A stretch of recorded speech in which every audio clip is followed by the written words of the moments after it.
ಆತ್ಮೀಯ ಬಂಧುಗಳೇ, ಶ್ರೀಮದ್ ಭಾಗವತಂ ಸ್ಕಂದ 3 ಭಾಗ 1 ಅಧ್ಯಾಯ 15 ಭಗವದ್ಧಾಮದ ವರ್ಣನೆ. ಇದರಿಂದ ನಾವು 31ನೇ ಶ್ಲೋಕವನ್ನ ತಿಳ್ಕೊಳ್ತಾ ಇದ್ವಿ. ಓದ ಭಾಗದಲ್ಲಿ ಆ ಕುಮಾರರು ಬಂದಾಗ ದ್ವಾರವನ್ನ ಪ್ರವೇಶ ಮಾಡ್ತಾ ಇದ್ದಾಗ ದ್ವಾರಪಾಲಕರು ಅವರನ್ನ ತಡೆ ಹಿಡಿದು ನಿಲ್ಲಿಸ್ತಾರೆ. ಅವರು ಯಾರು, ಏನು, ಅವರ ಯೋಗ್ಯತೆ ಏನು, ಅವರು ಎಂಥ ಶ್ರೇಷ್ಠವಾದಂತಹ ಭಕ್ತರು, ಇದು ಯಾವುದ್ರ ಬಗ್ಗೆನೂ ಅವರು ತಿಳ್ಕೊಳ್ಳದೆ ಅವರನ್ನ ತಡೆ ಹಿಡಿದ್ರಲ್ಲ. ಯಾಕಂದ್ರೆ ಆ ಕುಮಾರರ ಕೆಲಸನೇ ಭಗವಂತನ ದರ್ಶನ ಮಾಡೋದು, ಬೇರೆ ಏನೂ ಇಲ್ಲ ಅವ್ರಿಗೆ ಕೆಲಸ. ಅವನನ್ನು ನೋಡೋದಕ್ಕೆ ಅಂತ ಅವ್ರು ಅಷ್ಟು ಪ್ರೀತಿಯಿಂದ ಆತುರತೆಯಿಂದ ಬಂದಿರ್ತಾರೆ. ಅವ್ರನ್ನ ತಡೆದಿದ್ದು ಇವರು ಮಾಡಿರುವಂಥ ಒಂದು ದೊಡ್ಡ ತಪ್ಪು ಅನ್ನೋದನ್ನ ತಿಳ್ಕೊಂಡ್ವಿ. ಈಗ ಮುಂದುವರೆದು ಹೇಳ್ತಾರೆ, ಈ ಶ್ಲೋಕದಲ್ಲಿ ಅಲಂಕಾರಿಕವಾಗಿ ಹೇಳುವುದೇನೆಂದರೆ, ಆ ಮುನಿಗಳು ತಮ್ಮ ಅತ್ಯಂತ ಪ್ರೀತಿಯ ದೇವೋತ್ತಮ ಪರಮಪುರುಷನನ್ನು ನೋಡದಂತೆ ದ್ವಾರಪಾಲಕರು ತಡೆದಾಗ ಕಾಮದ ತಮ್ಮನು ಆ ಕ್ಷಣವೇ ವ್ಯಕ್ತಿ ರೂಪ ತಾಳಿ ಕಾಣಿಸಿಕೊಂಡನು. ಕ್ರೋಧವು ಕಾಮದ ಕಿರಿಯ ಸೋದರನಾಗಿದ್ದಾನೆ. ಒಬ್ಬನ ಕಾಮವು ಈಡೇರದಿದ್ದಾಗ ತಮ್ಮನಾದ ಕ್ರೋಧವು ಕಾಣಿಸಿಕೊಳ್ಳುತ್ತದೆ.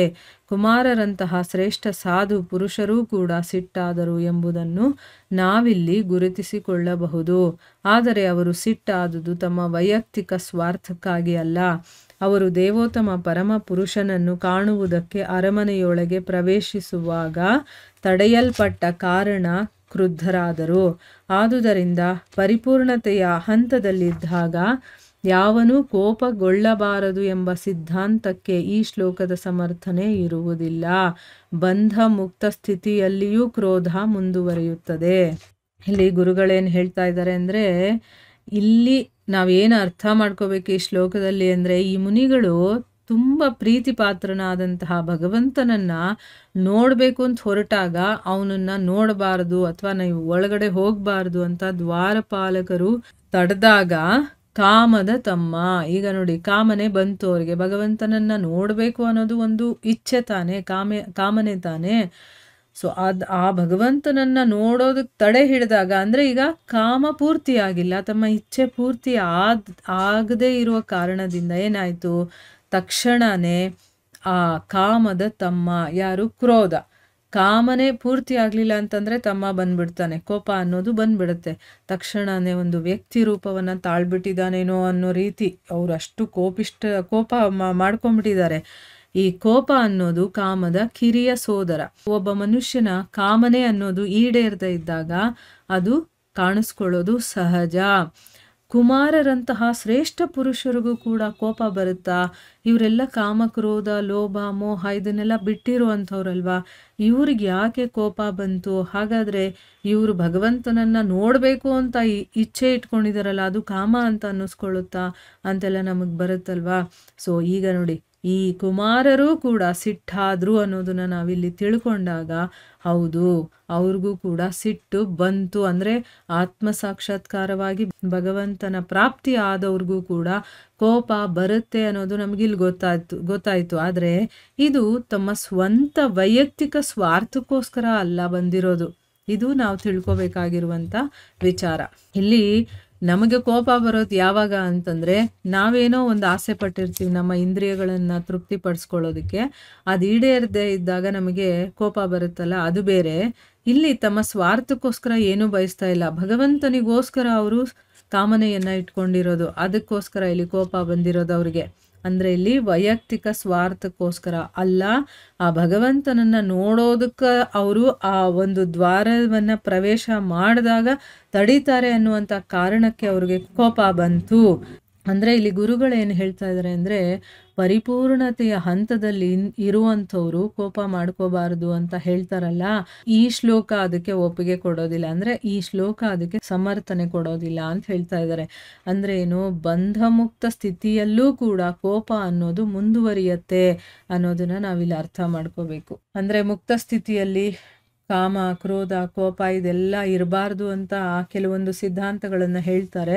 ಆದರೆ ಇಲ್ಲಿ ಕುಮಾರರು ಆಲ್ರೆಡಿ ಮುಕ್ತ ಸ್ಥಿತಿಯಲ್ಲಿರೋರು, ಅವರು ಮದುವೆನೇ ಬೇಡ ಅಂತ ಹೇಳ್ತಾರೆ ತಮ್ಮ ತಂದೆಗೆ. ನಾವು ಇದ್ಯಾವ ಒಂದು ಭೌತಿಕ ಪ್ರಪಂಚದ ಜಂಜಾಟಗಳಲ್ಲಿ ಬೀಳೋದಕ್ಕೆ ಇಷ್ಟಪಡಲ್ಲ ಅಂತ ಹೇಳ್ಬಿಟ್ಟು ಹೊಟ್ಟೋಗ್ತಾರಲ್ವಾ. ನಾವು ಬ್ರಹ್ಮಚಾರಿಗಳಾಗೆ ಇರಬೇಕು ಅಂತ. ಅಂದರೆ ಅವರು ಮುಕ್ತರಾಗಿರುವಂಥವ್ರು, ಆದರೂ ಕೂಡ ಅವರಿಗೆ ಕೋಪ ಅನ್ನೋದು ಬಂತು.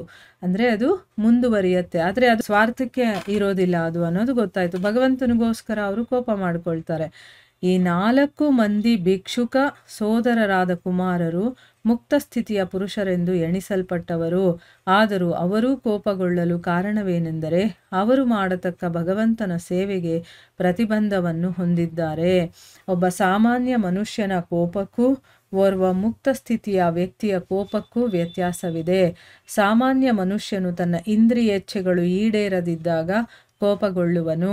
ಆ ಕುಮಾರರಂತಹ ಮುಕ್ತ ಸ್ಥಿತಿಯ ವ್ಯಕ್ತಿಯು ದೇವೋತ್ತಮ ಪರಮಪುರುಷನ ಸೇವಾ ಕರ್ತವ್ಯಗಳ ಪಾಲನೆಗೆ ತಡೆಯುಂಟಾದಾಗ ಕೋಪಗೊಳ್ಳುವನು. ಅಂದರೆ ಇಲ್ಲಿ ಈ 4 ಜನ ಕುಮಾರರಿದಾರಲ್ಲ, ಇವರು ಮುಕ್ತ ಸ್ಥಿತಿಯಲ್ಲಿರುವಂಥ ಪುರುಷರು ಅಂತ ಎಲ್ಲರಿಗೂ ಗೊತ್ತಿರುವಂಥದ್ದೇ. ಆದರೆ ಅವರು ಕೋಪ ಮಾಡ್ಕೊಳ್ಳೋದಕ್ಕೆ ಕಾರಣ ಏನು ಅಂತಂದರೆ, ಅವರು ಭಗವಂತನಿಗೆ ಏನೋ ಒಂದು ಸೇವೆ ಮಾಡಬೇಕು ಅಂತ ಹೊರಟಿದ್ದಾರೆ.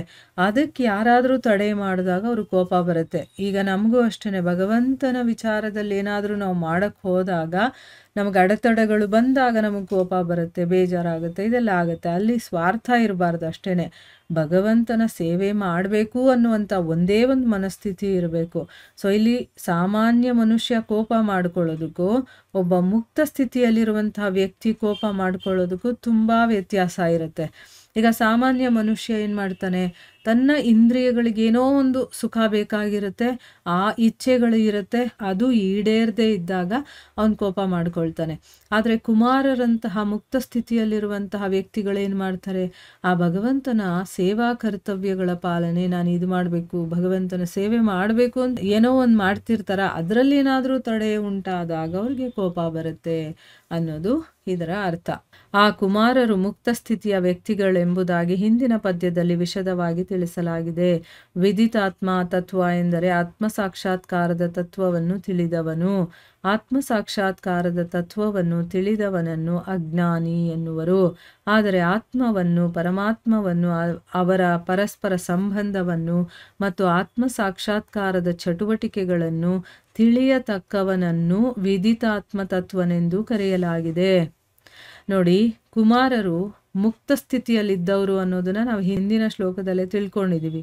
ವಿದಿತಾತ್ಮ ತತ್ವ ಅಂತ ಹೇಳಿದ್ದಾರೆ. ಹಂಗಂದ್ರೆ ಅರ್ಥ ಏನು, ಆತ್ಮ ಸಾಕ್ಷಾತ್ಕಾರದ ತತ್ವವನ್ನ ತಿಳ್ಕೊಂಡಿರೋವಂಥವನು ಅಂತ ಅರ್ಥ.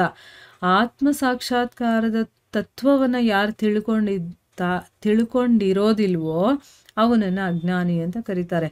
ಆದರೆ ಆತ್ಮವನ್ನ ಮತ್ತು ಪರಮಾತ್ಮವನ್ನ ಮತ್ತು ಅದ್ರ ಎರಡರ ಸಂಬಂಧ ಏನು ಮತ್ತು ಆತ್ಮ ಸಾಕ್ಷಾತ್ಕಾರದ ಚಟುವಟಿಕೆಗಳನ್ನು ತಿಳ್ಕೊಳ್ಳುವಂಥವನನ್ನ ವಿದಿತಾತ್ಮ ತತ್ವ ಅಂತ ಕರೀತಾರೆ. ಇದನ್ನೆಲ್ಲ ತಿಳ್ಕೊಂಡಿರುವಂಥವನು ಅಂತ ಕರೆಯೋದು ಅವನನ್ನ. ಕುಮಾರರು ಈ ಮೊದಲೇ ಮುಕ್ತ ಸ್ಥಿತಿಯ ವ್ಯಕ್ತಿಗಳಾಗಿದ್ದರೂ ಅವರು ಕೋಪಗೊಂಡರು. ಈ ಅಂಶ ಬಹಳ ಮುಖ್ಯವಾದುದು. ಮುಕ್ತ ಸ್ಥಿತಿಯವನಾಗುವವನು ತನ್ನ ಇಂದ್ರಿಯ ಕ್ರಿಯೆಗಳನ್ನು ಕಳೆದುಕೊಳ್ಳಬೇಕಾಗಿಲ್ಲ. ಮುಕ್ತ ಸ್ಥಿತಿಯಲ್ಲಿಯೂ ಇಂದ್ರಿಯ ಕ್ರಿಯೆಗಳು ಮುಂದುವರಿಯುತ್ತವೆ. ಆದರೆ ವ್ಯತ್ಯಾಸವಿದು. ಮುಕ್ತ ಸ್ಥಿತಿಯಲ್ಲಿ ಕೃಷ್ಣ ಪ್ರಜ್ಞೆಯ ಸಂಬಂಧದಲ್ಲಿ ಮಾತ್ರವೇ ಇಂದ್ರಿಯ ಕ್ರಿಯೆಗಳು ಅಂಗೀಕಾರಗೊಳ್ಳುತ್ತವೆ. ಆದರೆ ಬದ್ಧ ಸ್ಥಿತಿಯಲ್ಲಿ ಇಂದ್ರಿಯ ಕ್ರಿಯೆಗಳು ವ್ಯಕ್ತಿಗತವಾಗಿ ಇಂದ್ರಿಯಗಳ ತುಷ್ಟಿಗಾಗಿ ಕಾರ್ಯಗತವಾಗುತ್ತವೆ. ನೋಡಿ, ಇಲ್ಲಿ ಒಬ್ಬ ಮುಕ್ತ ಸ್ಥಿತಿಯಲ್ಲಿರೋನ್ಗೂ ಬದ್ಧ ಸ್ಥಿತಿಯಲ್ಲಿರೋನ್ಗೂ ಏನು ವ್ಯತ್ಯಾಸ ಇದೆ ಅನ್ನೋದ್ರ ಬಗ್ಗೆ ಹೇಳ್ತಾ ಇದ್ದಾರೆ. ಈಗ ಕುಮಾರರು ಮೊದಲೇ ಮುಕ್ತ ಸ್ಥಿತಿಯಲ್ಲಿರುವಂಥ ವ್ಯಕ್ತಿಗಳು ಆಗಿದ್ರೂ ಕೂಡ ಅವರು ಕೋಪ ಮಾಡ್ಕೊಳ್ತಾರೆ. ಈ ಅಂಶ ಬಹಳ ಮುಖ್ಯವಾಗಿರುವಂಥದ್ದು. ಅಂದರೆ ಏನು, ಮುಕ್ತ ಸ್ಥಿತಿಗೆ ಬಂದ್ಬಿಟ್ರು ಅಂತಂದಮೇಲೆ ತಮ್ಮ ಇಂದ್ರಿಯಗಳ ಕೆಲಸಗಳನ್ನು ಬಿಟ್ಬಿಡ್ಬೇಕು, ಕಳ್ಕೊಂಡ್ಬಿಡ್ಬೇಕು ಅಂತಲ್ಲ. ಅವ್ರು ಎಲ್ಲ ಕೆಲಸಗಳನ್ನು, ತಮ್ಮ ಇಂದ್ರಿಯಗಳನ್ನು ಉಪಯೋಗ ಮಾಡ್ತಾ ಇರ್ತಾರೆ. ಅಂದರೆ ಮುಕ್ತ ಸ್ಥಿತಿಯಲ್ಲಿ ಇದ್ದಾಗಲೂ ಕೂಡ ಇಂದ್ರಿಯ ಕ್ರಿಯೆಗಳು ಮುಂದುವರಿತಾ ಇದೆ. ಅದರ ವ್ಯತ್ಯಾಸ ಏನಪ್ಪ ಅಂತಂದರೆ, ಮುಕ್ತ ಸ್ಥಿತಿಯಲ್ಲಿ ಕೃಷ್ಣ ಪ್ರಜ್ಞೆಯ ಸಂಬಂಧದಲ್ಲಿ ಮಾತ್ರ ಇಂದ್ರಿಯ ಕ್ರಿಯೆಗಳು ತಮ್ಮ ಕೆಲಸಗಳನ್ನು ಮಾಡುತ್ತೆ. ಆದರೆ ಬದ್ಧ ಸ್ಥಿತಿಯಲ್ಲಿ ಇಂದ್ರಿಯ ಕ್ರಿಯೆಗಳು ವ್ಯಕ್ತಿಗತವಾಗಿ ತಮ್ಮ ಇಂದ್ರಿಯಗಳ ಒಂದು ಆಸೆಗಳನ್ನು, ತುಷ್ಟಿಗಳನ್ನು ಪೂರೈಸ್ಕೊಳ್ಳೋದಕ್ಕೋಸ್ಕರ ಅದು ಕಾರ್ಯಗತವಾಗಿರುತ್ತೆ ಅನ್ನೋದು ಇದರ ಅರ್ಥ.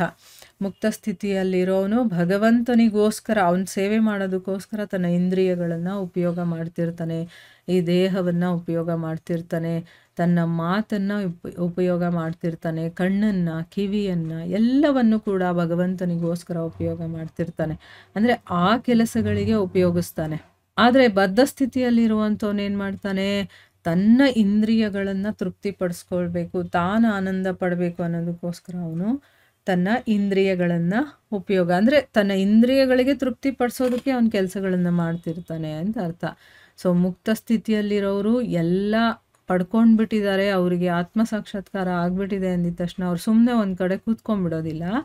ಅವರು ನಮ್ಮ ಹಾಗೆ ಎಲ್ಲ ಕೆಲಸಗಳನ್ನು ಮಾಡ್ತಿರ್ತಾರೆ. ಆದರೆ ಅವರು ಭಗವಂತನಕ್ಕೋಸ್ಕರ ಅವನಿಗೆ ಸಮರ್ಪಣೆ ಮಾಡಿ ಎಲ್ಲವನ್ನ ಅವನಿಗೋಸ್ಕರ ಮಾಡ್ತಿರ್ತಾರೆ ಹೊರತು, ಅಂದರೆ ಅವ್ರ ಇಂದ್ರಿಯಗಳೆಲ್ಲ ಕೆಲಸ ಮಾಡ್ತಿರ್ತವೆ.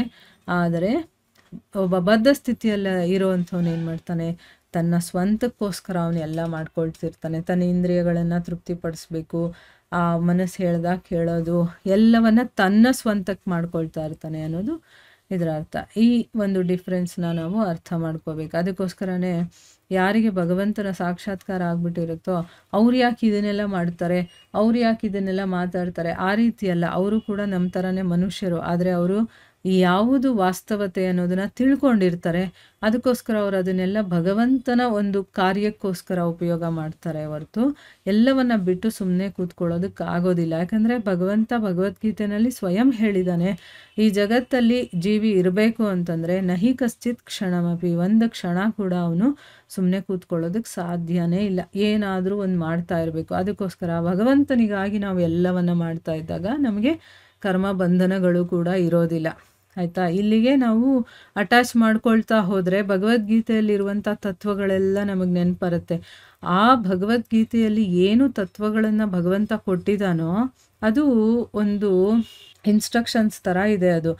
ಅದನ್ನೇ ಇಲ್ಲಿ ಪ್ರಾಕ್ಟಿಕಲ್ ಆಗಿ ಮಾಡಿ ತೋರಿಸುವಂಥದ್ದು. ಭಾಗವತ ಅಂತಂದರೆ ಪ್ರಾಕ್ಟಿಕಲ್ಲು, ಭಗವದ್ಗೀತೆ ಥಿಯರಿ ಆದರೆ ಭಾಗವತ ಬಂದು ಪ್ರಾಕ್ಟಿಕಲ್ ಆಗಿ ತಮ್ಮ ಜೀವನದಲ್ಲಿ ಹೇಗೆ ನಡೆಸ್ಕೊಂಡು ಹೋಗ್ತಾರೆ ಅನ್ನೋದನ್ನ ನಮ್ಗೆ ಹೇಳ್ಕೊಡುತ್ತದು.